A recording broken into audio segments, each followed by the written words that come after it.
Mohamed Sezami, je suis le guide master Microsoft. Et je suis chez XTeam depuis bientôt 2 ans. Et aujourd'hui, c'est mon première étape où on va parler d'Office 365 et ce qu'il peut nous offrir aujourd'hui avec tout ce qui est comme module et options. Donc, on va commencer avec le plan. On va introduire le sujet. On va parler de la présentation du cloud computing avec Office 365, des caractéristiques et fonctionnalités de Microsoft Office 365 et enfin l'administration des services Office 365. Enfin, on va parler des perspectives et ce qu'on pourra faire avec Office 365 dans le futur. Donc, pour introduire le sujet, vous connaissez tous Office, l'outil qui nous a facilité nos vies pendant plusieurs années, en utilisant Word, Excel, PowerPoint ou bien Outlook. Donc on a tous traité des documents avec Word, créé des slides comme celui-là avec PowerPoint, ou bien des feuilles de calcul avec Excel. Et Microsoft, elle va continuer d'innover sur ce sujet-là et créer d'autres applications créées sur le web déjà, en version en ligne, et des applications sous format mobile. Donc,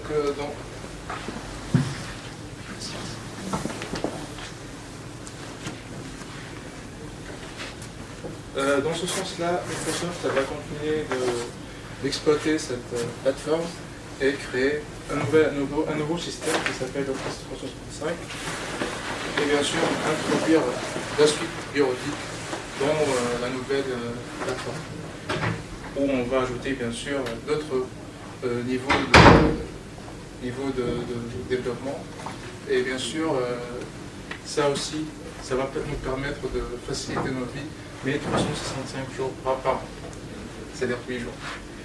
Donc pour présenter tout ça, on va parler tout d'abord des bases du cloud computing. Ensuite, on va parler du cloud avec Office 365 ou comment se basent les outils de Office sur le cloud computing.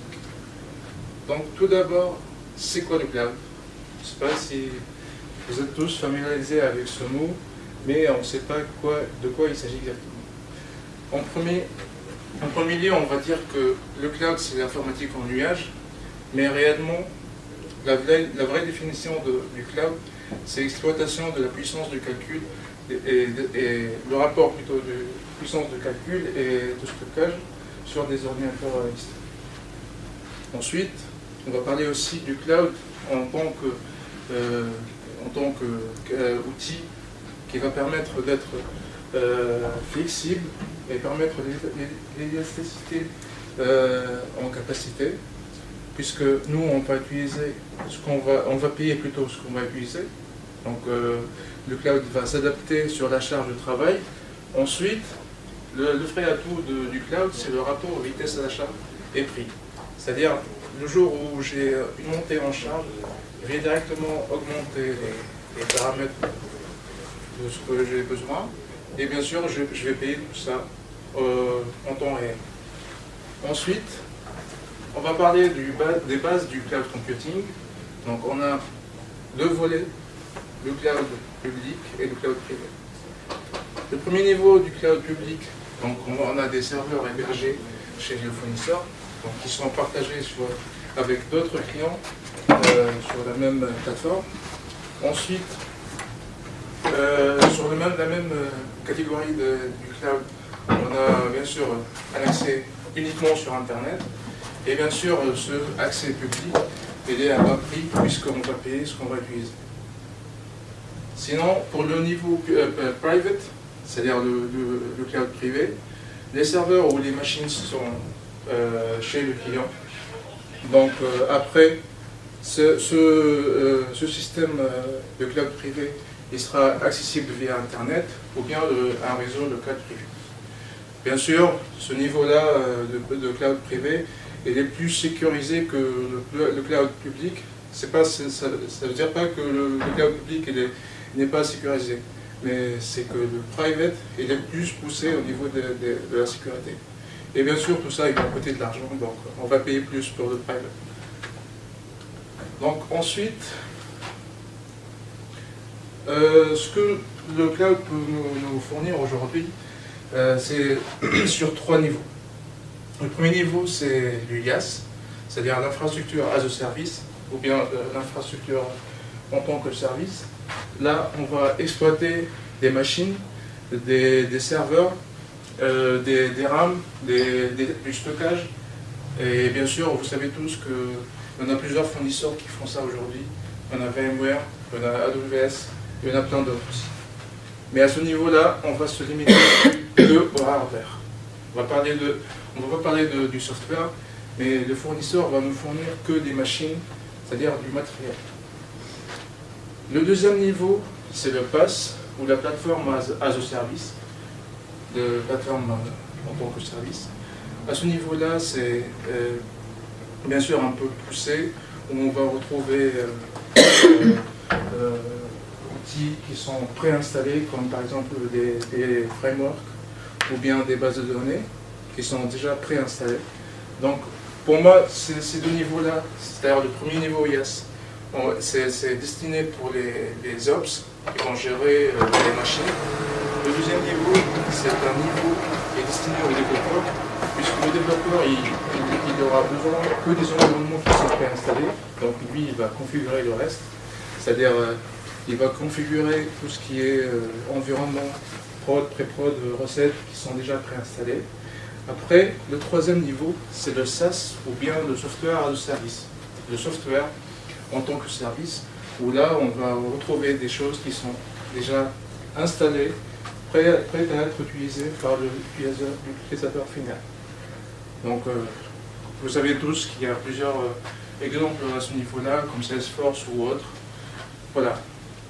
Et déjà, Office 365, il est conçu comme un SaaS, donc puisqu'il nous offre tout préinstallé, tout préconfiguré. Maintenant, on va parler du cloud computing avec Office 365. Office, bien sûr, aujourd'hui, nous offre plusieurs niveaux d'interaction. Et bien sûr, on va parler de tout ça en détail. Le premier niveau, c'est le courrier professionnel, parce que, en fait, l'un des atouts de Office 365, c'est qu'il nous fournit une boîte de services qui est destinée pour les pros, avec une grande capacité, et bien sûr avec des noms de domaine personnalisables. Ensuite, le stockage, bien sûr, qui nous offre Office 365, qui est, pour moi, je trouve que c'est énorme, 1 Tera par utilisateur. Donc, franchement, c'est une offre très intéressante.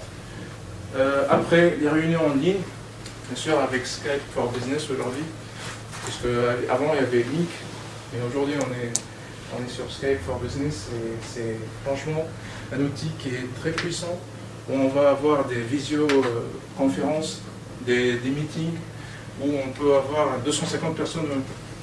Donc là, c'est vraiment, c'est bête. Ensuite, on va parler du support technique, puisque le service il est payant.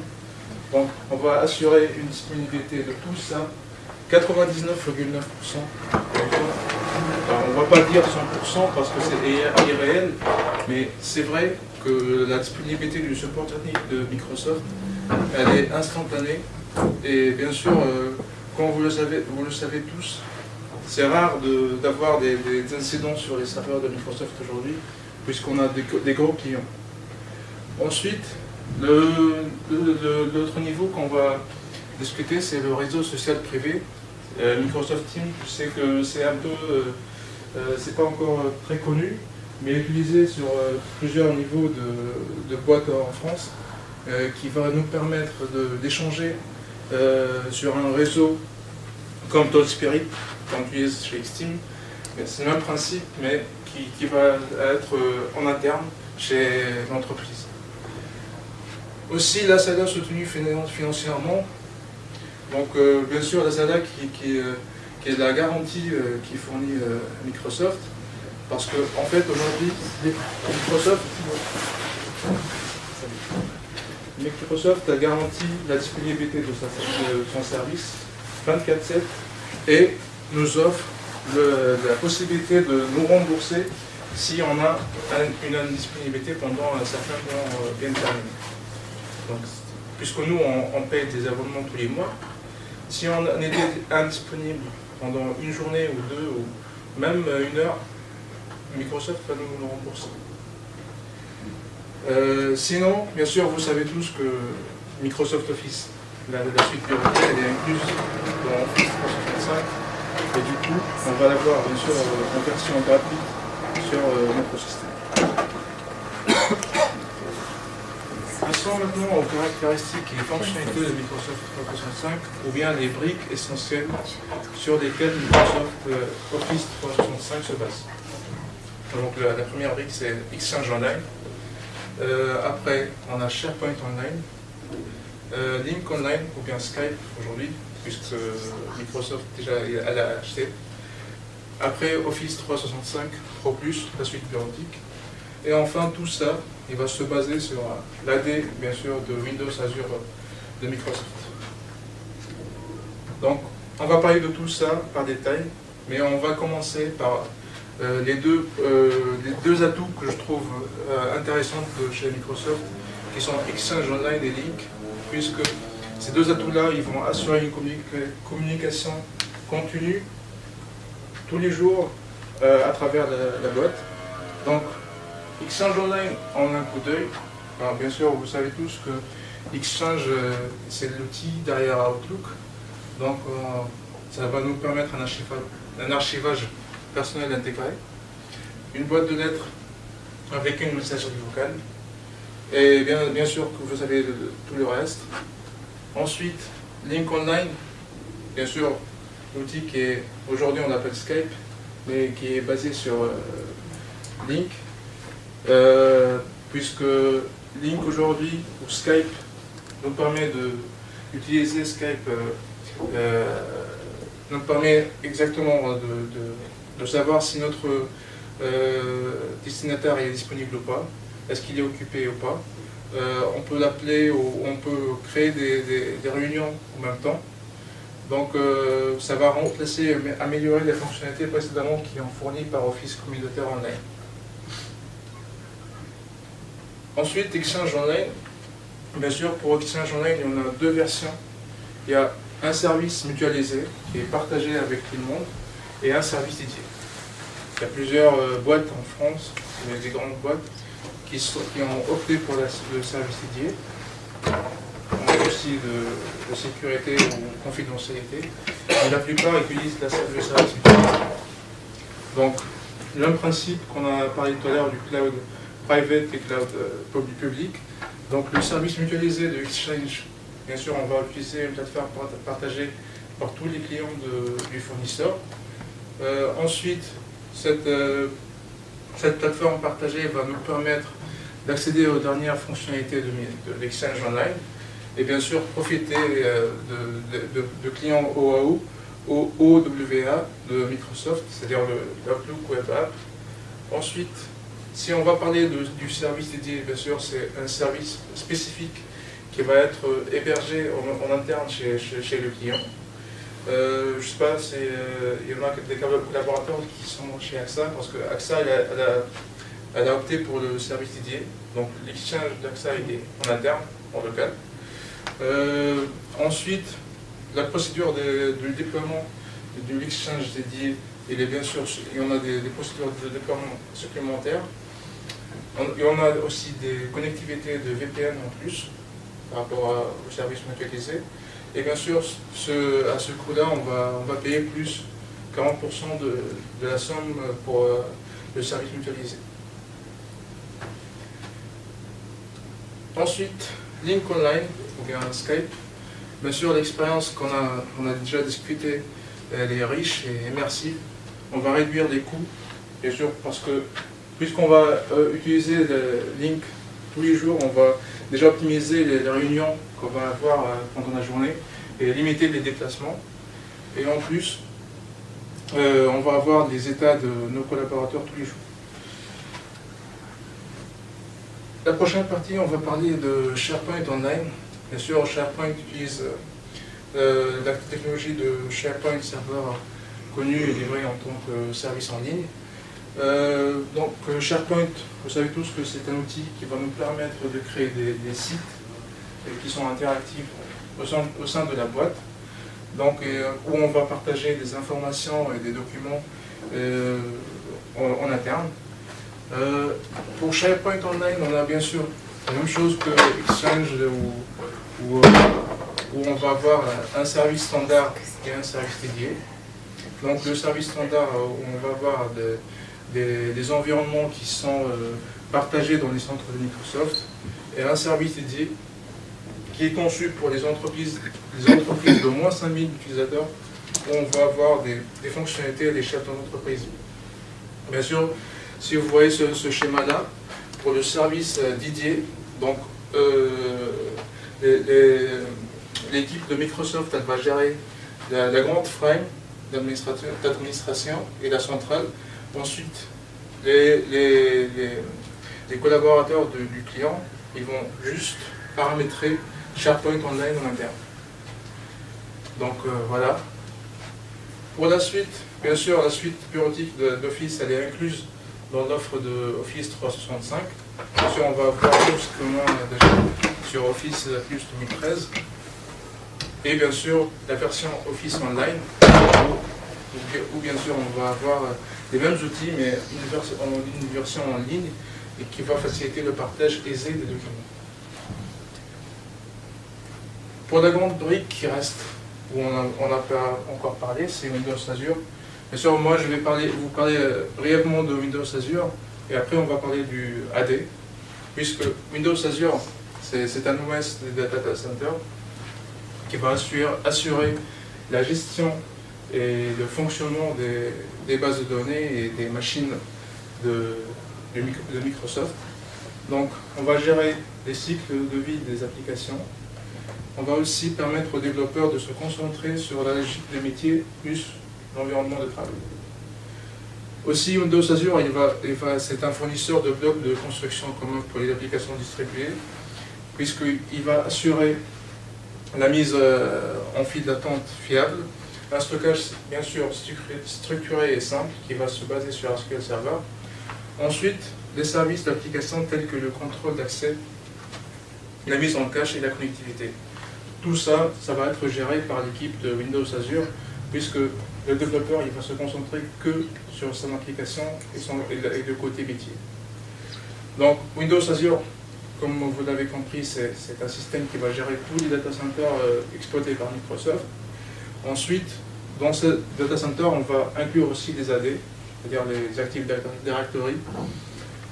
Juste une idée sur Windows Azure, où la capacité du cloud, là vous avez un schéma qui va schématiser la montée en charge sur un système classique, c'est-à-dire sans cloud. On a des ressources qui sont schématisées ici, et bien sûr la charge actuelle. Donc vous voyez ici qu'on a un gâchis de capacité. Et ensuite, si on va avoir une montée en charge, on va avoir une sous-capacité puisque le système ne va pas gérer ça. Donc là, vous avez des capacités des serveurs. Donc ça, c'est le cas classique, sans cloud, sans rien du tout. Ensuite, on a un cas avec Windows Azure où on va installer le cloud et permettre d'utiliser les ressources des data centers en temps réel. C'est-à-dire la charge qui va être instable plutôt la capacité des serveurs va suivre la charge qui va être instable. Donc si on a une montée en charge, les capacités des ressources vont s'adapter. Et bien sûr, si on a une descente de charge, c'est la même chose. Les ressources ils vont être diminuées. Et bien sûr, tout ça, ça va être inclus dans le coût des ressources, puisque si on ne va pas payer pour ça, on va payer moins, tout simplement. Donc là, c'est une idée sur l'administration de Windows Azure, ce qu'on peut avoir sur l'écran d'administrateur ou le tableau de bord. Donc parmi ces options-là, on va avoir le AD, ou bien la gestion des utilisateurs de la plateforme.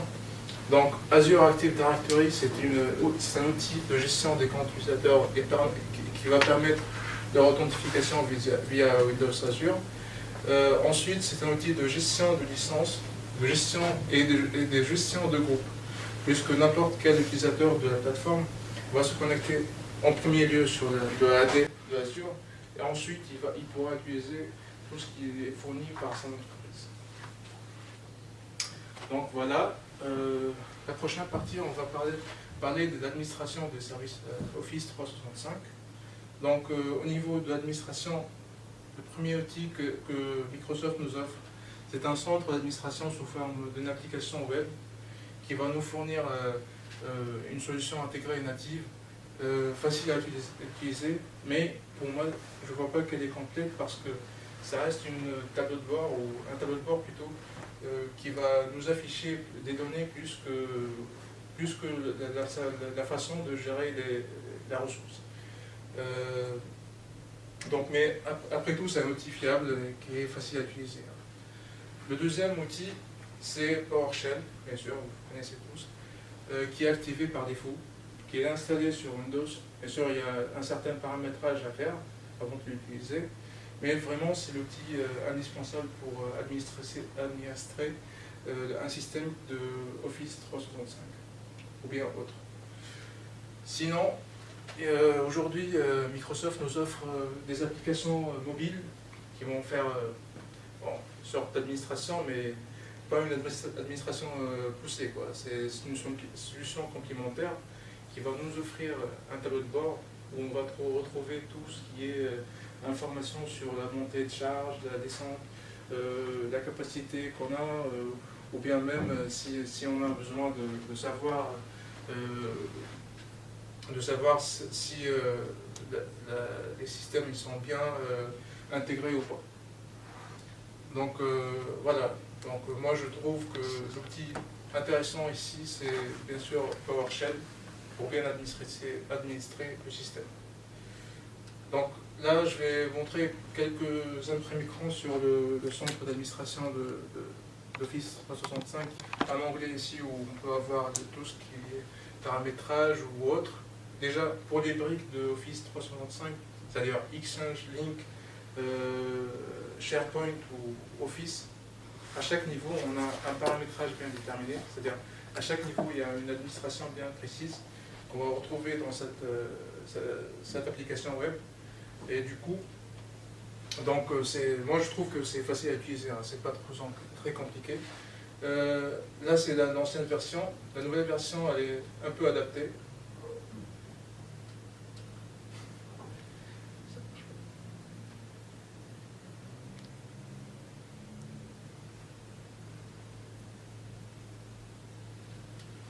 Voilà. Donc là, Microsoft, ils ont fait une nouvelle interface plus dynamique. On va retrouver des icônes à la place des boutons. Un tableau de bord qui est plus réactif que l'ancien. Là, vous pouvez voir qu'on a la gestion de l'utilisateur, la gestion bien sûr de la facturation, parce que bien sûr, l'outil de Office 365, il est payant, donc on paye des abonnements tous les mois. Ensuite, vous avez ici l'état de synchronisation entre les différents serveurs, et bien sûr le centre de logiciels et le centre de messagerie. Donc, je vais vous donner quelques exemples de gestion de l'administration. Donc là, vous voyez aussi qu'on peut modifier ou rajouter des domaines au niveau de l'administration de Office 365. Par exemple, si on veut un nouveau domaine pour les adresses mail ou pour Exchange, on peut le configurer ici. Et bien sûr, on peut le payer directement, comme vous voyez ici. Sinon, tout le reste de paramétrage des utilisateurs ou bien des comptes admin, ça se fait là aussi. Sinon, donc, je vais vous montrer aussi comment créer un utilisateur. C'est un simple formulaire hein, où on va mettre notre prénom, adresse, le domaine qu'on va utiliser, le mot de passe. Donc tout est simple et tout est bien décrit ici. Bon, c'est pas aussi puissant que ça, mais il est bien structuré, quoi. Ensuite, comme je vous ai dit, si on veut créer bien sûr des traitements en masse, là, franchement, il faut utiliser PowerShell. C'est-à-dire, l'interface ne va pas nous permettre de traiter grands montées en charge. Voilà pour l'administration. Donc, passons aux perspectives. Donc Office 365 aujourd'hui, il nous offre déjà pas mal d'applications. Et en plus, on a des options aussi à ajouter à l'offre classique ou standard. Parmi ces offres-là, aujourd'hui, on a des nouveaux outils qui sont par exemple la plateforme Office 365 Vidéo. Là où on va proposer un portail vidéo de l'entreprise en interne, où on peut créer des channels qui vont réunir les vidéos qui ont le même intérêt. Et bien sûr, ces vidéos-là, ils vont être partagées entre les utilisateurs, qui sera un outil plus fluide et souple en interne. Sinon, donc on a Office Delve qui va exploiter les données de Office Graph. Office Graph, en fait, c'est les données exploitées par Office 365, c'est-à-dire la masse de données échangées ou exploitées dans le système, ils vont être représentés sous format graph. Et bien sûr, Office Delve, il va nous permettre d'exploiter ces données-là et revoir un aperçu des flux, des travaux, ou bien des interactions entre les membres de notre communauté. Sinon, le nouveau outil Sway, donc Sway c'est un nouveau système qui va remplacer, va pas remplacer PowerPoint, mais c'est une nouvelle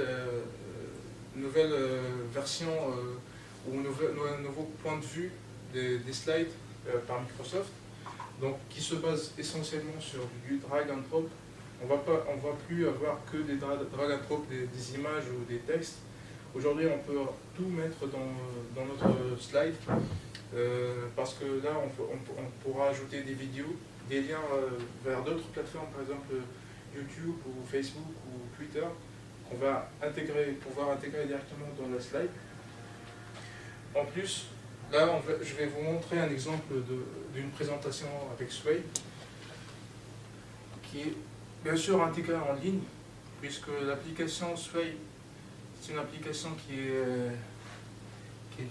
est en ligne, c'est-à-dire il n'y a rien d'app en interne. Donc là, c'est un exemple qui est créé avec Sway. Vous pouvez voir ici que voilà. C'est plus des slides en tant que... c'est une sorte de blog ou de magazine qui est présenté ici. Et bien sûr, si vous voyez ces photos-là, les photos, ils sont stockés en cloud. Ce pas des photos qu'on a téléchargées et qu'on a mis ici. Il suffit juste de configurer OneDrive et d'intégrer dans la même présentation.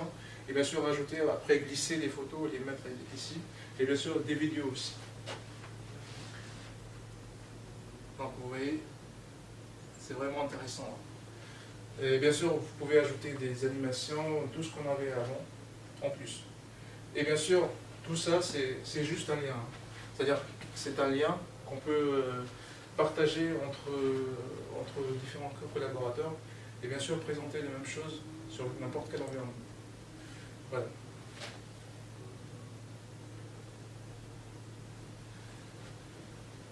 Voilà. Donc merci. Merci.